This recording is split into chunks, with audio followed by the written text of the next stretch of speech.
Hi, I'm Cindy Grisdela, and I'm thrilled to share with you some details about my newest book, Freehand Curve Quilts, Improv Techniques for Creative Play and Bold Expression. I've been interested in curve piecing since the very beginning of my quilting journey when I made quite a few traditional drunkard's path quilts. In my book, I'll show you improv techniques for cutting curves freehand without patterns or templates. We'll simply use our rotary cutter as a drawing tool. And now you might say, oh, that sounds a little bit scary. Well, that's where the book comes in. So I'm going to show you step by step how to start with a basic curve like this one that just has a variety of curves in different colors and different widths and shapes. And once you get comfortable with that idea, then we'll add some fun elements to our curves. We're cutting each curve individually, so we have a lot of leeway to add or subtract whatever elements we like. We can include skinny lines. We can include wonky triangles. We can include insets, either plain ones or pieced ones.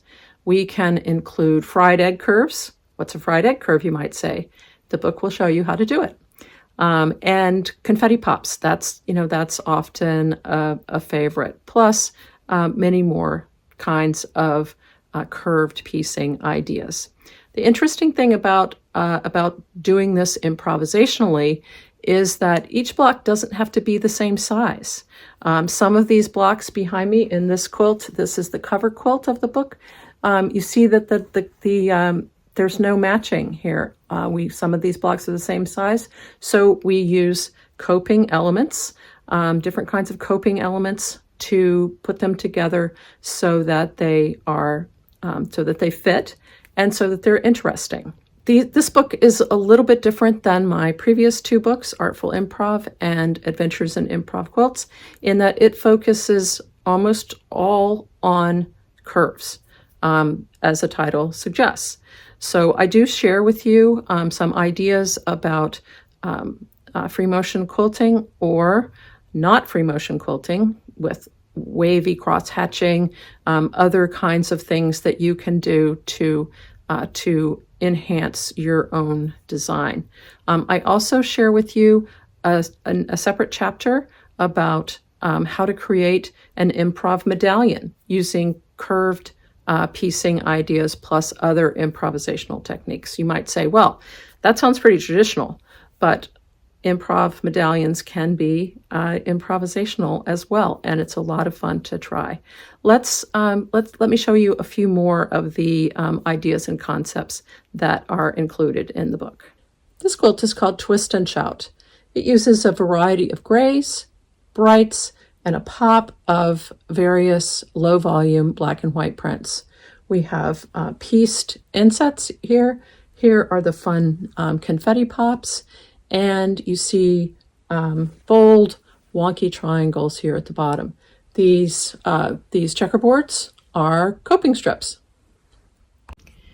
This quilt is called Supernova, and it has a lot of strong, bold color against a dark black background. In this quilt, I've focused on,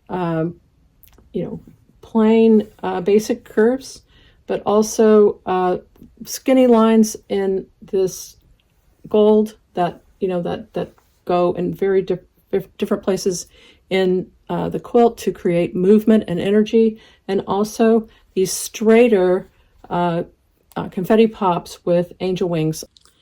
This quilt is called Any Which Way, and it has a couple of my favorite techniques that you'll learn in the book.